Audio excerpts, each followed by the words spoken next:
I'm not gonna lie, guys. It's been a while since I did one of these videos inside Star Citizen because I've been doing a lot of gameplay videos and also just watching other videos that you guys have been recommending to me. So we are back with another Star Citizen video. If you're new channel, welcome. I mean, this has been a while. I'm not gonna lie to you guys. But however, Inside Star Citizen have been amazing, and a lot of you guys have been saying that you guys been enjoying it. So I'm looking forward to what this one has in store. This one is called Inside Star Citizen Mission Statement 3.24. So without anything else, let's just jump right into it. The upcoming Alpha 324 has Hey, a Jared. variety of life in the verse changing aspects, Jared Huckabee, his mom has never seen the show. including the personal persistent hangars, freight elevators, and the next step forward in physicalized inventory. But with these changes come a new era in cargo-specific mission content. Different than the commodity runs you might be used to, we spoke in depth about this in our recent Making Missions 2 episode of Star Citizen Live, which you should check out if you haven't already. Your Nick did great. And on this week's ISC, they're joined by Elliot and yet another Nick to show you these new cargo missions and reintroduce us to the long-mentioned Blockade Runner global event. So how many of these do you think you've done at this point? Videos for you, I don't know, over 20. Do you still like doing them? Wow. Yeah. This is the third one, so I guess I've done two before this. This will be my second. What was your first one? Also Blockade Runner. This your first one? Uh-huh. You nervous? Tiny bit. They got easier or harder? Easier. When I first started, I was focused too much on the camera, and that was making me think too much.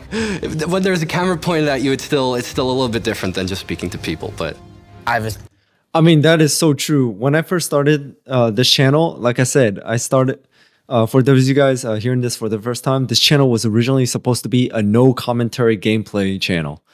But the thing is, the reason why I switched it up is because of two reasons. One, there are many popular no gameplay, no commentary, no face revealing channels. I don't know why I said no gameplay channels, no like face reveal channels or anything like that. But the thing is, there were so many other channels that already do something like that, and they're already very, very popular. So I was thinking, I'm not going to stand out. I'm not going to climb through because it's not different. I mean, many of those channels are already popular and they're doing an amazing job. So what's going to make my channel unique? And first thing that came up was me, because there's only one of you. So basically what happened was I got a very cheap camera, because you guys can see the level of how cheap it was, like the face cam that I bought at the time, and used it. But the thing is, it took me at least 6 to 7 tries to even get the intro out, because I kept on stuttering and I didn't know what to say. Because right now, when I start with, hey, what's up guys? Welcome back for another Star Citizen video, like that, I went from, hey, what's up? Guys, like that. That was actually something I did. So it took me like 7 to 8 tries to even get the intro out. And just playing the game, I forgot that I had to speak while playing, because usually when I play games, I'm so focused that I'll just stay silent. So that was a huge challenge for me, and it was a great leap.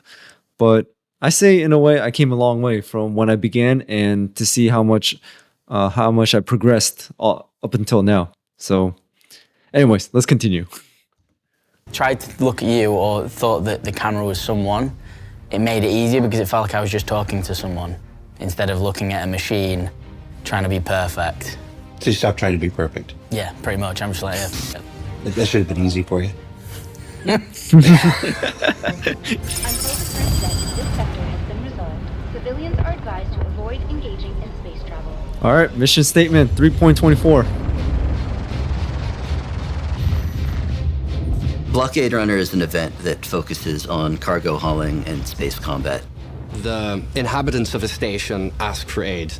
The bad guys have blockaded one of these stations, and the citizens there need help to get certain supplies from outside to go back in. The idea with Okay. it is that you would have someone who flies a cargo ship and loads up full of cargo, and then have a bunch of escort ships that help fight them. However, the way they now have to get the cargo means they have to actually go and extract it from pirates who have taken it from the station. We wanted to make a cargo-based event because a lot of our current events That's actually really heavy cool. on combat. and cargo's been kind of underutilized on the global event scene, and we thought it would be fun to work that into our usual design. Okay, so to integrate The that response with we saw combat. from Xenothreat, when we first put Xenothreat out, we really liked when we saw players working together in kind of like a Dunkirk type moment where one person had pulled up, just opened the ramp, a couple of people had cleared the wreck already, and then they're all just throwing cargo into the back of someone's ship. They don't know this person, they've not talked to them, but everyone understands their role in this space they've created. And there's Okay, so people they're who are flying cooperating. above, sort of also protecting against the waves of Ninetales that were coming to the wreck. And it was just this beautiful mix of people who just all kind of knew exactly what role they fit into and asked no questions and just got the job done. We wanted to recreate Wow. that feeling in its own event. I mean, that really shows like how Star Citizen people just like come together with like through a game. And I mean, they don't know each other, but you see how like they work together really well. They know what to do. And I mean, that is just amazing to see. I mean, it's kind of right now of Helldivers 2 right now, how I'm playing, because literally today in one of my videos, you guys can actually see in my Helldivers 2 game, I was like in the middle of a mission and this guy who was like much higher level than me, but he was cooperating. He played with me and we got through the mission together very well. And I mean, we didn't exchange a single word, but we knew what to do. We protected each other, we worked together, and we completed the mission. So that's really great to see as well. So the flow of Blockade Runner is when you start the mission, you will receive marker points of potential sites where a pirate could be that has stolen cargo from the station that's requesting its return. A hostile enemy force has attacked one of the LEOs throughout Stanton, and they've stolen a great deal of Zeta Prolanide from it. This Zeta Prolanide's been shipped out, it's being carried away, and the remainder of the enemy force has stayed behind, surrounding the LEO in a blockade. It's up to players of the verse to chase down these enemy ships that contain the stolen material, defeat them in combat, reclaim the material. Either via the use of distortion weapons to make sure you get every piece of cargo that's on board the ship, or via killing it and maybe getting less, but you run less of the risk of dying yourself. Once they do recover the stolen material from the ships scattered throughout space, they'll have to make their way past the blockade and return it to the LEO. There will be Nice. ships flying around that you have to actually disable while trying to land, or else you could lose all of your cargo.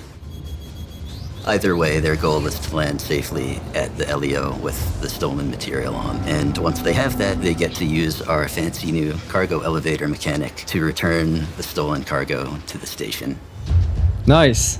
Yeah, thumbs up. The reward for Blockade is based off of participation. There will be, similar to Xenothreat, there'll be a bar that fills up with contribution, and every time that bar kind of ticks over, you'll get a payment, and then you'll get a big chunk at the end when all of the SCU amount of cargo has been retrieved back to the station.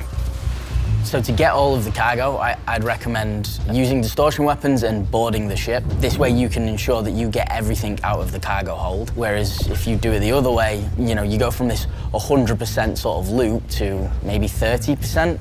There's going to be a big difference to encourage a different type of gameplay that players aren't really used to playing in our game. I think a lot of the game loops in our game are a bit drawn out, and I like to think that you can get into the action pretty quick with this, and it's a relatively tight game loop, all things considering. I hope people will be able to jump in and out of it as they see fit and have a good time. That's good. In addition to Blockade Runner, we're also adding a bunch of hauling missions that also utilize the freight elevator and instance hangars we're going to get. With the introduction of freight elevators, we can now make missions that we were never able to make before. Up until now, we haven't really had any missions which allow you to use your cargo grid. Oh, You would economy have designer. to go to various different That's parts cool. of a station or find a ground station to get your I'm an land economics vehicle. You'll be major. able to get everything you need for your trip organized in one place. Now, I can just go to my hangar and there's an ASOP terminal in there and I can watch my ship go down and come up and I can have all my boxes out. The ability it gives me to build the missions that I love is insane. So for Well, me as that's an really economy good to see. designer, freight elevators means that I can reward players for new game loops and different types of activity that they haven't been able to fully play before, such as loading and unloading your cargo, figuring out logistics, and actually allowing players to monetize that effort and get a suitable reward for it. So the more time and effort that it takes to use the freight elevators and do the hauling missions effectively, the more opportunities I have as an economy designer to find the appropriate rewards for players for that game loop.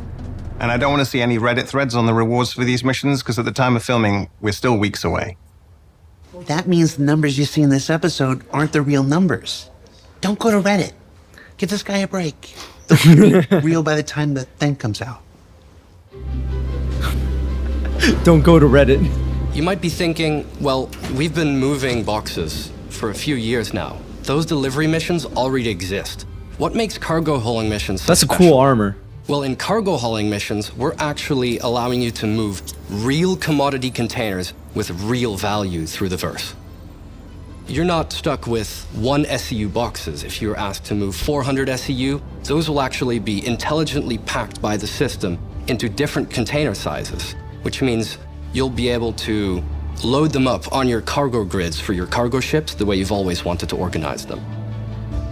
These missions will handle high volume of cargo. These missions are built for people who are going to own a caterpillar, people who are going to own a Hull C. These are mimicking a logistical framework that's going to be needed in, a system, a universe this big to transport the goods to and from different locations. Let me give you some examples. You find a mission where a few different outposts on the surface of Hurston have mined some iron, and you've got to bring it up to Lorville, where then it can be transported further from there. So you go to each of these outposts, you land at that location, and there, in the warehouse of that outpost, those containers will be waiting for you where you can call it up through the freight elevator. You load it up into your ship, and then you figure out what the next location is, and the next location, and the next location. And you can basically do those in any order you like. You'll have single pickup, single drop-off, so this could be picking up from the LEOs around ArtCorp, the Lagrange points, for example, and taking it to Area 18 or to Beijing Point, the station above. Then you'll have... So mission statement 3.24, yeah, I mean, so far everything from the beginning of the video till now is really, really heavy on cargo. And as they mentioned, cargo was something that was, I guess, not like really seen as much in Star Citizen, because all I see is like, ships shooting at each other, players shooting at each other, and NPCs stealing everything. But however, transporting cargo from one side to the point A to point B, or making a profit on cargo isn't like really, I guess, seen as much. So I guess they're trying to like put that like part of Star Citizen out in the open a lot more. So that's the whole reason why they did the blockade mission, all that. So I'm really happy that they're really focusing on all areas of Star Citizen instead of just one where you just shoot and destroy. Have a multi-pickup and a singular drop-off. And then the opposite of that, which is singular pickup to multi-drop-off, could be the complete opposite, where you go from a Hurston DC to 2 other outposts delivering goods. It also lets us do a first static setup of what is being called StarSim, where we can test out the flow and then actually make the dynamic side of it work, where we can balance it based off of the needs and wants of the actual locations. The work that I was involved with missions with Yorit was to use the EVR algorithm that I created to make sure that all of the effort that you put in has a commensurate reward. EVR stands for effort versus reward. The EVR algorithm is general balancing algorithm we've developed that takes into account the time and the difficulty of what you're doing, and it gives you a reward that is appropriate for that. So if you do something that takes a long time but isn't very difficult, or if you do something that takes a short time but is very difficult, you're going to get appropriately rewarded. So obviously, that's really cool. This kind of thing, effort and reward, isn't a new concept. It's been around since the beginning of computer games. But as the economy team moves forwards and we work on all of the exciting new features that are coming out, we're really happy to be able to bring this kind of coherent approach to the entire game economy. In the end, cargo hauling missions aren't about how good you are at shooting the bad guys. It's about figuring out which hulls the universe needs. And ultimately, It's about having fun, delivering some boxes. Thanks for watching, everybody. That was great, So though. what did we learn this week? Well, hopefully that the cargo missions aim to provide a more involved and deliberate experience than the commodity ones you might be used to. That the blockade runner will benefit from boarding tactics more than simply just blowing things up. And that while your everyday life in the verse certainly changes in Alpha 324, it will continue to evolve in the subsequent 4.0 and beyond. And if you'd like to learn even more about these cargo missions, you can tune in to tomorrow's Star Citizen Live, where the team will talk even more about the stuff you saw here. For Inside Star Citizen, I'm Jared Huckabee. Thanks for letting us share the people and process of game development with you. And we'll see you all here next week. That was great.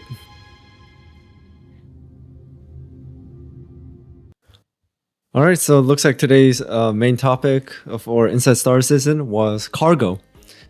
A blockade mission, cargo transport, and as the economy designer said, he wrote the algorithm on appropriate rewarding based on like how difficult it was or like how much time you took, things like that. So that was really great. So it's really cool to see that they're focusing on, like I said, on a part of Star Citizen that's not really seen, but however, they're trying to bring that up into popularity more. So that's really cool.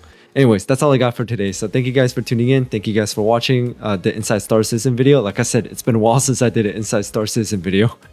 Make sure to hit that notification bell so you know when I drop another video. And also thank you to all my members, viewers, subscribers. You guys are amazing. Thank you so much for your continued support. I really do appreciate it. So without anything else, I'll see you guys next time.